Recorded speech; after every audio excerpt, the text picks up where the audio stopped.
Welcome back, you guys. If you remember, we were taking a look at the process of granting a loan by a single commercial bank and the resulting economic impact it has on the fractional reserve banking system. Why are we looking at banks? Because we were taking a look at the concept of money. Most important for you to understand, money is not invented by any single person as much as money is generally accepted by society, as you realize it's a more efficient way to exchange goods and services than barter. Two types of money. There is commodity money, and there's fiat money. And given the opportunity, society will always choose a commodity money. It is governments that choose fiat money. And we will explore the pros and cons of that more in a future video. So a quick summary of what we were talking about. This is a commercial bank. And as I've told you time and time again, a commercial bank, just like the donut house, is a business. And businesses exist for one reason. A, to provide goods and services that are voluntarily bought by consumers in exchange. You should understand that. It's a win-win situation. In capitalism, ceteris paribus, all voluntary transactions are a win-win. Now, we call the money that a bank brings in minus their cost as profit. And of course, in a system of capitalism, profit is a wonderful thing. No denying that. One way banks make a profit is they sell what are referred to as a loan. Now, what is a loan? A loan is because a person does not have or willingly does not want to purchase a particular good or service with that exact money at that exact time. Rather, they'd like to spread out the payments. Most cases, of course, what they're looking to purchase, they do not have that exact value at that particular time. So what do? They go to a bank and they purchase a loan. Once again, the loan is money. That's the most important thing you to understand.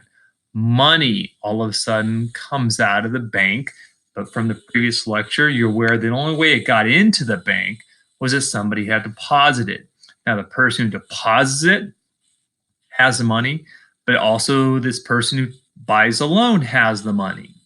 The money simply is beginning to expand. And of course, why do they buy the money? Well, most importantly, because you need a good boat. Look at that. That's a good Ranger boat. It's walleye fishing season. I'm going to go hit my honey spot way before anybody else gets there. So I'm going to need that $70,000 boat, top of the line, to get me to that particular point. Person A buys a boat from person B. Therefore, the money is now to person B.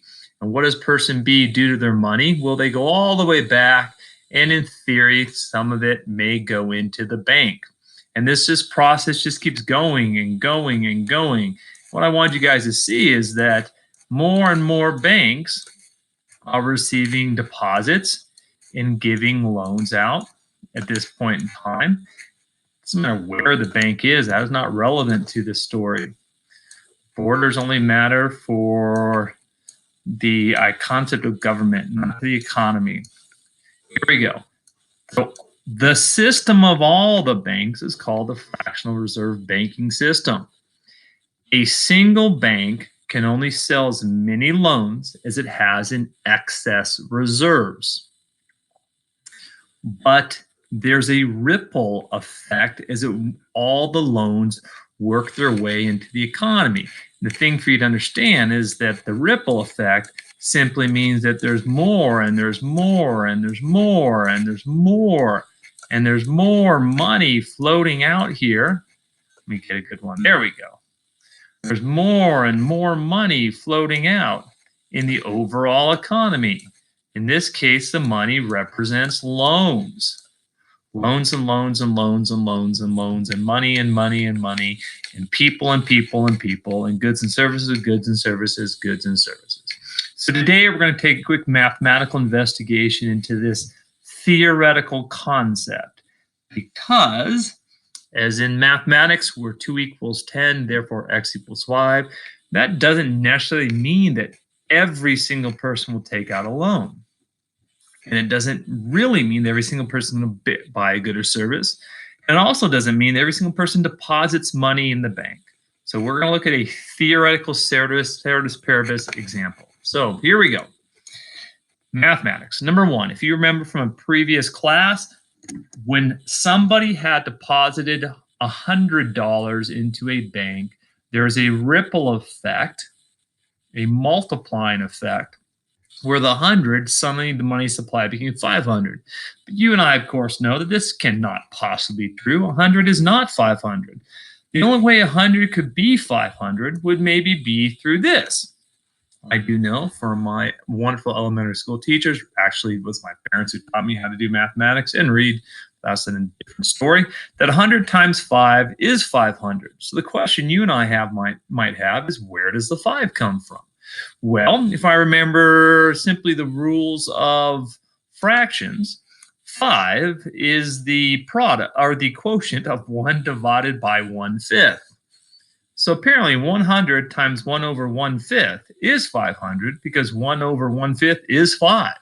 Now, you might be wondering, why exactly am I doing this? Well, that's the beauty of mathematics. Let's just see where it goes. 1/5.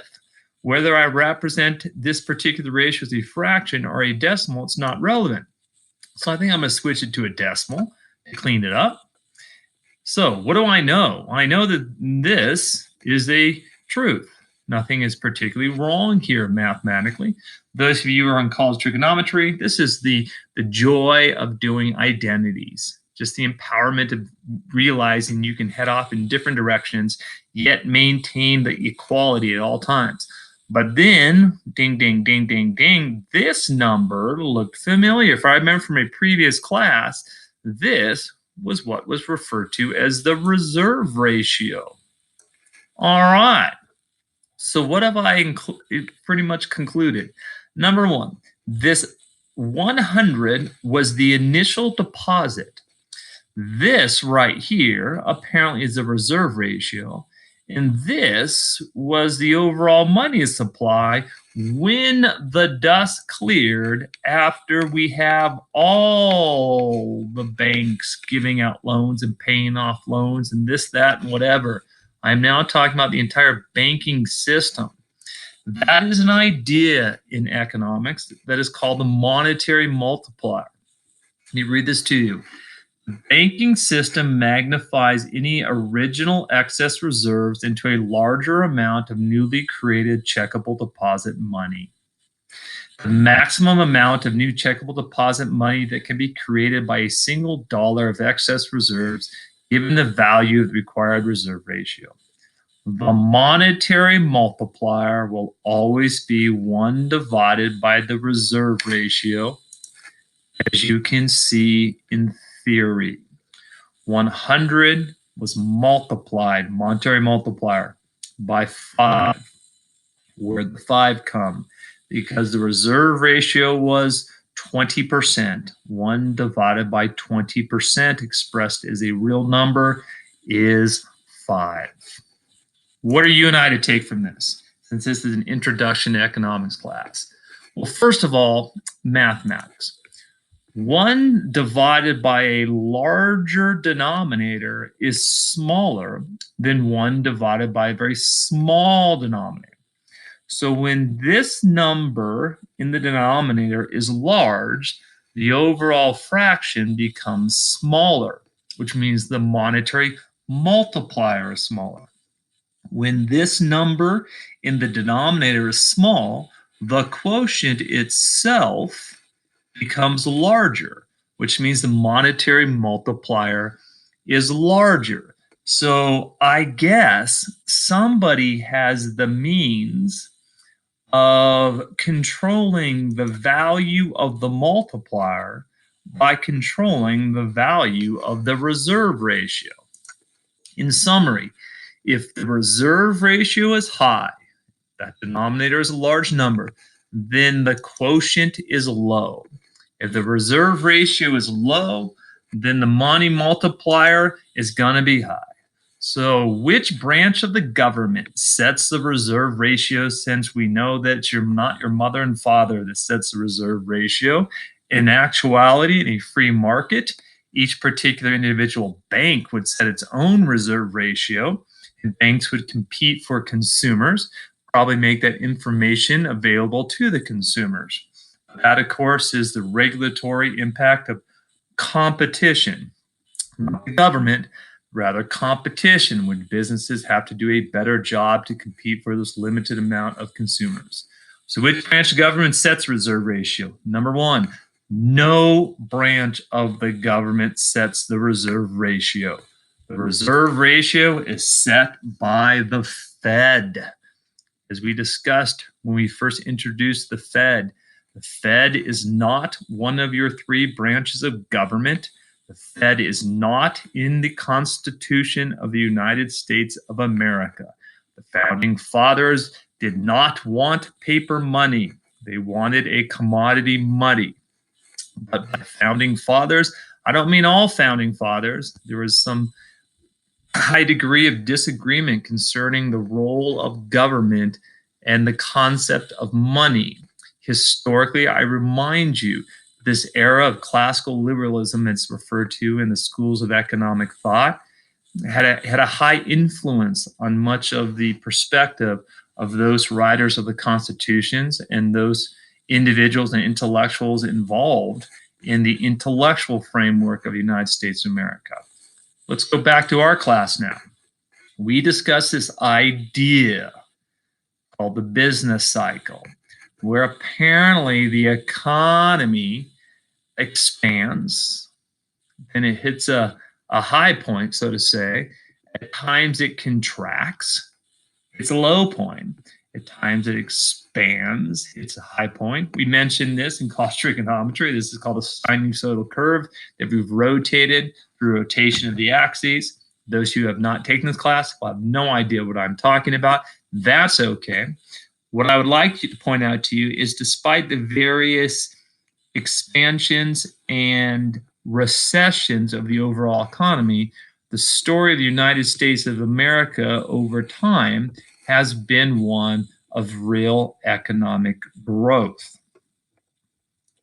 Meaning, there are more goods and services today, and there's more production capacity of those goods and services today than there was in yesteryears. Doesn't mean everything's fantastic. And there's debates amongst schools of economic thought whether are expansions real or are they just fake expansions. Are recessions unfortunate? Are recessions just economies self-correcting the fake expansions? I will let the internet and perhaps college classes have great discussions about that with you guys. Where are we today at this particular moment? That's a great question. It is April 9th, 2020 as I make this video, and I know many of you are currently at home. You have been ordered to be at home by the government. Businesses have been ordered to be shut down. There is no way we could reason out the economy is going through an expansion. And I remind you, macroeconomics, the overall economy, I don't mean individual industries or an individual particular business.